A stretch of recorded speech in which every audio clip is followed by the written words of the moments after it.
Hey, welcome to Travis Laughs.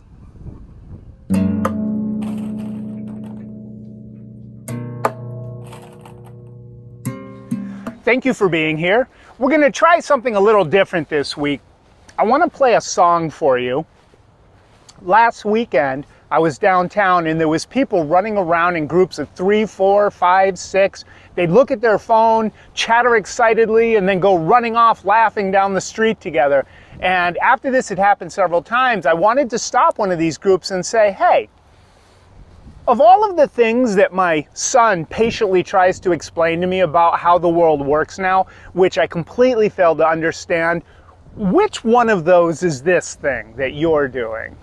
And I didn't ask them for several reasons. One, my son is a really good communicator. He's very patient and he tries to break things down into terms that I can understand. I think he feels like if he keeps telling me what I need to know, someday I will grow into a contributing member of the digital community, somebody he can look up to and be proud of.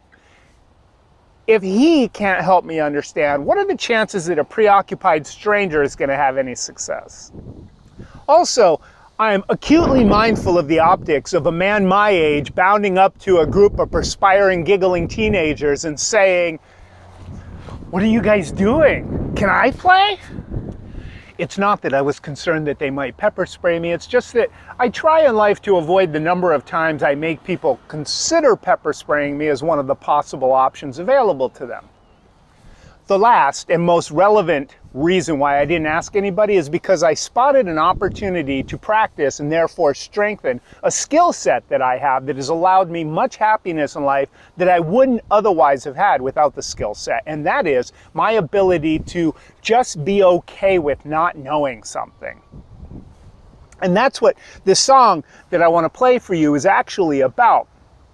Because it inarguably adds to your value to other people if you know certain things when they need the information. But that does not mean that you are invaluable when you don't know a piece of information. Like if somebody says, hey, how vigorously should I pursue investing in Dogecoin right now? It's okay for you to not know that. Just like it's okay for you to have an opinion that you're willing to share, even though you don't have a lot of evidence to support it. What's not okay is not knowing, not having evidence, and acting like you do. Dogecoin, why, you could double your retirement assets if you would just take a third of your portfolio and transfer it over to Dogecoin before this coming weekend.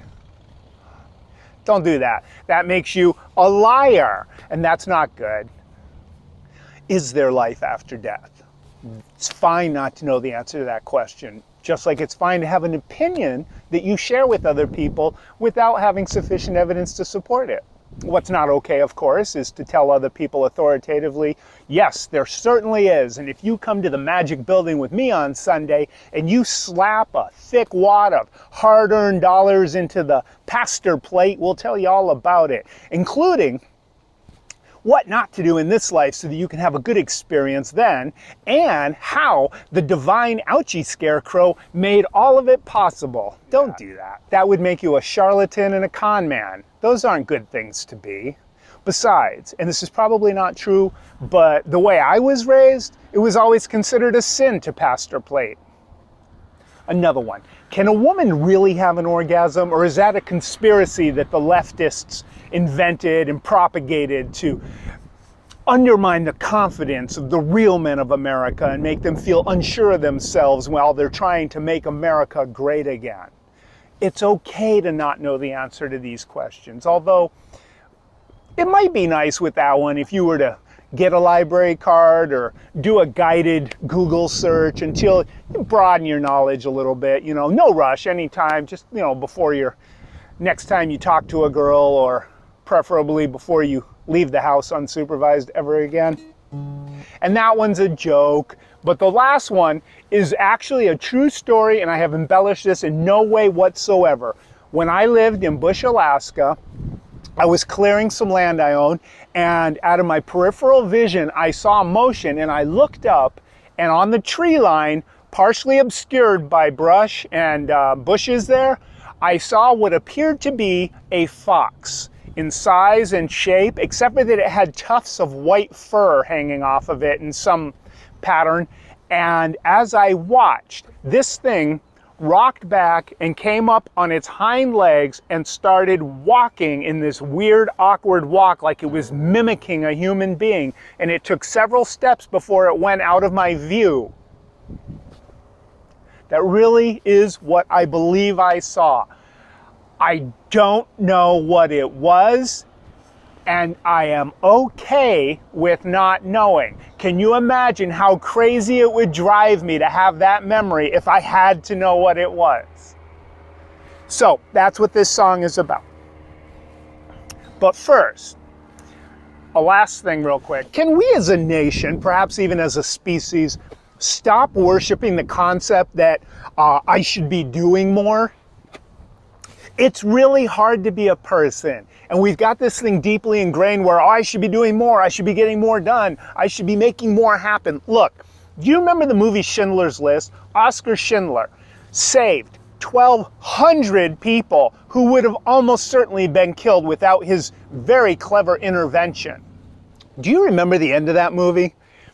Oskar Schindler is walking around the room, weeping inconsolably, saying, I could have done more. These gold cufflinks, I could have sold them and I could have done more. With all due respect for the incredible moral choices that he made during unbelievably difficult circumstances and with great affection and appreciation for what he did for humanity, Oskar, shut the fuck up. I mean, how high do you have to set the bar? The rest of us have to figure out how to be okay with the fact that for 46 years in a row, we brought home a paycheck every week and took care of our families. That we raised 2 of our kids to be respectable and contributing members of society. And the other kid, hey, he would have been a lot worse without our efforts. We've had hundreds of hours of enjoyment in our lifelong marriages. And with all that, some of us managed to fill a few photo albums with pictures where we looked pretty happy. That should be enough. Stop saying we have to do more. We need to do more. We ought to be doing more. And that's what this song is really about. Cut yourself some slack. This song is called I Never.